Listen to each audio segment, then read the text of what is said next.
உட்காருங்க. இல்ல பரவாயில்ல. ஏதோ வர சொன்னீங்கன்னு சொன்னாங்க.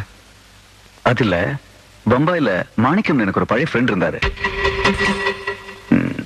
அவரா இருக்குமோன்னு வர சொன்னேன். எவ்வளவு வருஷமா ஆட்டோ ஓட்டுறீங்க? நான் 4 வருஷமா ஓட்டுறேன். எப்படி இருக்கு இந்த தொழில்? ஏதோ அனுபவத்தில் நல்லா இருக்கு. பொண்டாட்டி குழந்தைகள்லாம் சௌக்கியமா? எனக்கு இன்னும் கல்யாணம் ஆகல. இந்த பேப்பர்ல கையெழுத்து போடுங்க. நீங்க போகலாம். ரொம்ப நன்றி சார்.